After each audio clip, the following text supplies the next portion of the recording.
चला तर आज बनवूया घरच्या घरी खमंग स्वादिष्ट कमी तेलात घरच्याच साहित्यात बनणारा उपवासाचा वडा। त्यासाठी मी येथे अर्धी वाटी भगर आणि अर्धी वाटी शाबू घेतले आहे। हे दोन्ही आपण मिक्सरच्या भांड्यामध्ये बारीक करून घेऊया। याचे पीठ बनवायचे आणि चाळून घ्यायचे। आपल्याला या वड्यासाठी भाजलेल्या शेंगदाण्याचे कूट वापरायचे आहे। यामुळे वडे अतिशय चविष्ट होतात। त्यामुळे जास्त नाही पण गवळे गवळे भाजून शेंगदाणे त्याचे बारीक कूट करून घ्यायचे। इथे मी 4 बटाटे उकडून घेतले आहेत। हे छान सोलून घ्यायचे आणि ते झाल्यानंतर बारीक पीस करून स्मॅश करून घ्यायचे।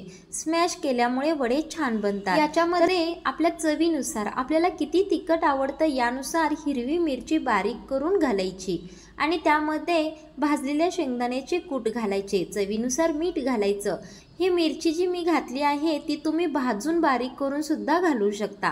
तुम्हाला जसं आवडतं तसं घाला। हे वड्यांचे मिश्रण मळण्यासाठी पाण्याचा वापर करायचा नाही।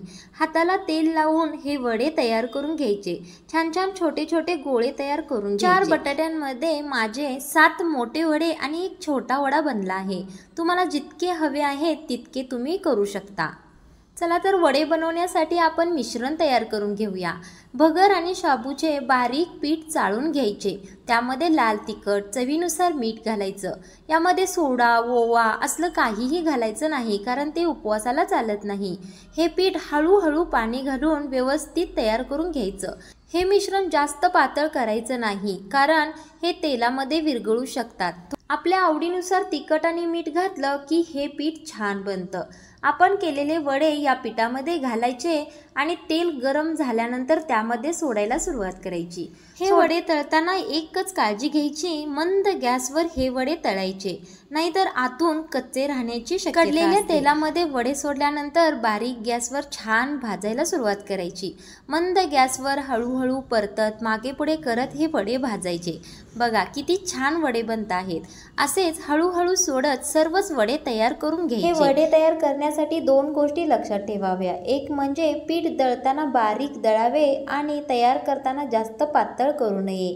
चवीनुसार मीठ आणि तिखट टाकलं की हे वडे अगदी या वड्यांसोबत खाण्यासाठी मिरच्या तयार करून घ्या। या मिरच्यांना मधून काप घालायचा आणि त्यावर मीठ घालून छान तळून घ्यायच्या।